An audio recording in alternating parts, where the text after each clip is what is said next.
Halo anak-anak kelas 4. Bagaimana kabar kalian hari ini? Semoga anak-anak selalu sehat dan tetap semangat ya. Kita bertemu kembali dalam pelajaran Bahasa Indonesia, tema 4, yaitu kita akan bersama-sama belajar tentang mengulas isi buku sastra. Nah, siapa di sini yang memiliki hobi membaca? Ya tentunya ada ya dari kalian yang memiliki hobi membaca. Namun ada juga yang tidak memiliki hobi membaca. Nah, pesan dari ibu untuk yang belum memiliki hobi membaca, ayo tingkatkan semangatmu untuk membaca. Karena dengan membaca kita akan memperluas informasi, pengetahuan yang akan lebih banyak kita terima. Dan terutama untuk tema ini, kita juga akan lebih sering membaca tentang sebuah cerita ataupun dari sebuah buku. Nah, oleh karena itu, Ibu akan mengawali kegiatan ini dengan mengajak anak-anak untuk membaca teks pada buku pena.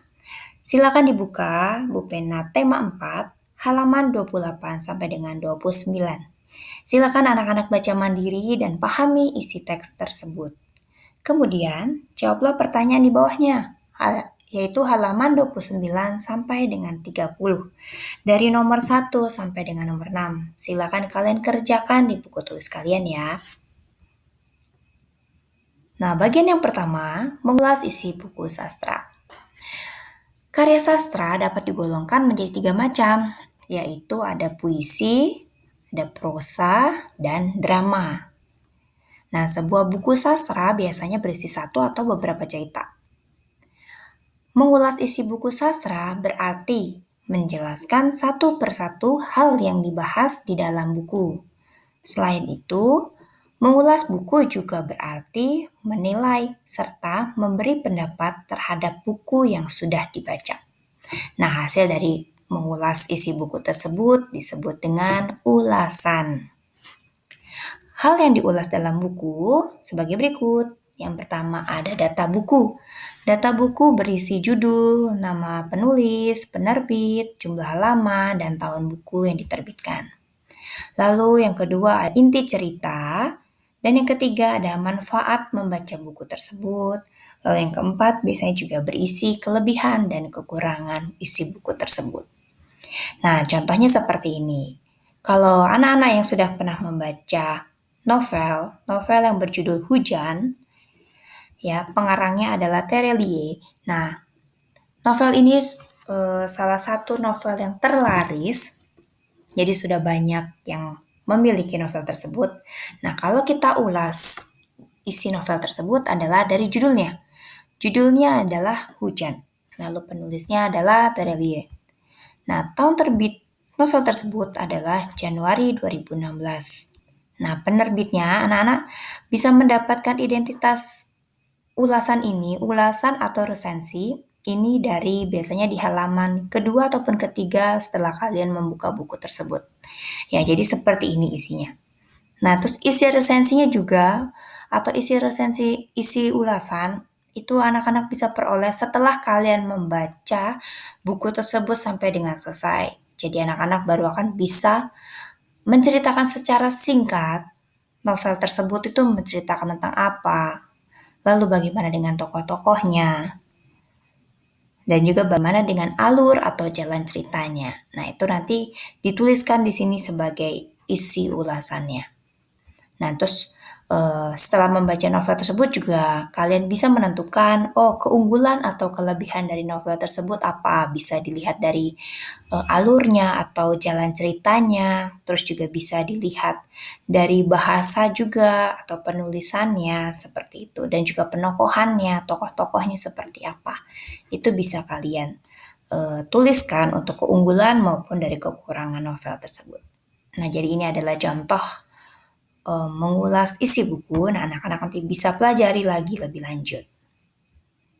Dan ini masih ada banyak karya sastra yang terutama yang ada di Indonesia atau penulisnya adalah orang Indonesia. Jadi anak-anak bisa memperluas lagi buku-buku bacaan kalian ya. Nah, bagian selanjutnya menyebutkan tokoh-tokoh pada cerita. Unsur penting dalam cerita adalah tokoh tentunya. Nah, tokoh itu adalah pelaku dalam sebuah cerita. Biasanya tokoh dibedakan menjadi dua, yaitu ada tokoh utama dan tokoh pembantu atau tokoh pendamping. Nah, tokoh utama itu ciri-cirinya adalah dia yang paling sering diceritakan atau yang selalu hadir dalam setiap peristiwa dan juga menjadi penentu tema ceritanya. Jadi tokoh utama ya tokoh yang paling utama. Nah, tokoh utama biasanya eh, itu terdiri dari satu orang, tapi tidak juga, biasanya juga ada yang terdiri dari dua orang. Nah, ciri-ciri tokoh utama yaitu tadi, yang paling sering diceritakan atau yang pada setiap peristiwa tuh tokoh itu ada. Nah, itulah tokoh utama. Nah, yang lainnya dari tokoh tersebut ya berarti adalah tokoh pembantu atau tokoh pendamping karena perannya mendukung tokoh utama. Nah, tokoh cerita itu tidak hanya berupa manusia saja, tapi juga bisa tumbuhan, hewan, ataupun benda mati. Nah, jika tokohnya berwujud tumbuhan, hewan, atau benda mati, maka tokoh tersebut bertingkah laku seperti manusia.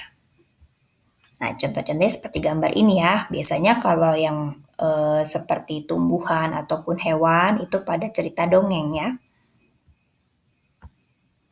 Nah, bagian selanjutnya, memberikan pendapat terhadap perilaku tokoh dari cerita yang dibaca. Nah, tokoh dalam cerita memiliki karakter yang berbeda-beda. Karakter-karakter itu yang membuat tokoh memiliki perilaku yang bermacam-macam. Misalnya, perilaku yang mendukung tokoh utama atau bahkan menentang tokoh utama. Nah, kita sebagai pembaca, kita juga bisa memberikan komentar terhadap perilaku tersebut. Nah, langkah-langkahnya untuk memberikan pendapat terhadap perilaku tokoh dari cerita yang sudah kita baca, yaitu yang pertama, membaca seksama jalan cerita. Jadi kalian pahami dulu jalan cerita di buku tersebut. Nah, yang kedua, memperhatikan perkataan dan perbuatan tokoh atau biasanya dialog-dialognya antar tokoh. Ya, jadi dialog tokohnya itu mereka berbicara seperti apa, terus perbuatan-perbuatan tokoh itu apa saja. Dan yang ketiga, memperhatikan gambaran lingkungan kehidupan tokoh. Jadi bagaimana keadaan lingkungan sekitar tokoh tersebut. Nah, contohnya seperti ini. Kalau anak-anak lihat gambar ini, ada yang tahu judul buku apa ini? Mewakili judul buku apa? Ya, betul sekali. Di sini ada raksasa buto ijo, dan di sini ada seorang nenek tua, yaitu cerita Timun Mas. Nah, siapa saja tokoh-tokoh yang terdapat pada cerita Timun Mas? Yang pertama tentunya adalah Timun Mas sendiri. Lalu yang kedua ini nenek tua ini adalah namanya Mbok Sirni, dan yang hijau ini adalah Buto Ijo. Dan lalu juga ada seorang petapa. Nah, kalau anak-anak membaca ceritanya secara lengkap dan kalian sudah pahami isi cerita tentang Timun Mas, nah kita bisa mengambil pendapat mengenai perilaku tokoh tersebut. Contohnya Timun Mas itu memiliki sifat yang pemberani, pantang menyerah. Karena dia sangat menyayangi ibunya yaitu Mbok Sirni. Nah, dia dengan segala cara untuk mengusahakan untuk mengalahkan raksasa tersebut. Nah, lalu Mbok Sirni memiliki sifat penyayang dan pantang menyerah. Walaupun di sini Mbok Sirni memiliki sifat tidak menepati janji, karena kan sebelumnya memiliki janji kepada Buto Ijo untuk menyerahkan Timun Mas. Nah, tapi karena latar belakang atau lingkungannya Mbok Sirni sangat menyayangi Timun Mas, dan akhirnya Mbok Sirni lupakan janji tersebut. Maka dari itu, Buto Ijo kan sangat marah sekali kepada Mbok Sirni. Nah, tapi di samping itu, Mbok Sirni juga memiliki sifat yang penyayang dan tentunya pantang menyerah, tetap akan menyelamatkan Timun Mas dan tidak akan memberikannya kepada Buto Ijo. Nah, Buto Ijo di sini memiliki sifat sebagai tokoh raksasa yang jahat. Dan ada seorang petapa. Nah, seorang petapa itu adalah sebagai tokoh yang bijak. Seperti itu. Jadi setelah kalian membaca ceritanya, kalian bisa pahami untuk setiap tokoh-tokohnya dari sifat-sifatnya, lalu kalian juga bisa memberikan pendapat mengenai perilaku tokoh-tokoh tersebut. Nah, salah satu cara mengulas isi buku adalah dengan menentukan inti dari cerita. Selain tokoh, untuk mendapatkan menentukan inti cerita, kita juga harus mengetahui jalan dan alur cerita. Jadi kalian pahami isinya, kalian harus kenali juga jalan ceritanya. Di dalam sebuah cerita biasanya terdapat suatu permasalahan atau konflik yang membuat cerita lebih berwarna. Nah, jadi permasalahan tersebut disebut dengan konflik. Nah, untuk memberi pendapat kita bisa melakukan berbagai cara, misalnya seperti berikut ini. Yang pertama, tentunya baca cerita dengan cermat, pahami. Lalu yang ketiga, carilah paragraf yang memuat permasalahan. Jadi konfliknya tuh di mana? Nah, lalu yang ketiga, carilah penyebab awal munculnya konflik tersebut atau masalah tersebut. Penyebabnya tuh apa? Nah, yang keempat, carilah juga bagaimana permasalahan diselesaikan. Jadi ada penyebab awal muncul masalah, terus masalah itu muncul, dan yang terakhir itu adalah bagaimana solusi atau pemecahan permasalahannya atau masalah itu diselesaikan. Nah, jika kita sudah mengetahui serta dapat memberikan pendapat terhadap perilaku tokoh seperti contoh ibu tadi, dan juga konflik dalam cerita tersebut, nah kita sudah bisa menentukan inti ceritanya. Dan kalian juga harus perhatikan ketika memberikan pendapat, kita harus memperhatikan hal berikut. Pastikan komentar yang disampaikan itu dengan bahasa yang sopan, terus dengan alasan yang logis, jelas, dan tentunya tidak menyinggung perasaan orang lain. Biasanya perasaan penulis terutama dan juga pembaca lainnya. Nah, seperti itu. Nah, sekarang Ibu mau mengajak anak-anak untuk menyimak dan tonton cerita kisah semut dan belalang dalam video berikut ini. Lalu, setelah kalian menonton dan kalian pahami cerita kisah tersebut, nah, jawablah pertanyaan berikut ini. Ada 6 pertanyaan ya. Silakan kalian tuliskan di buku latihan kalian. Nah, videonya ada di paling akhir. Oke, ya cukup sekian untuk pertemuan bahasa Indonesia tentang mengulas isi buku. Silakan anak-anak pelajari kembali dan pahami dari materi ini.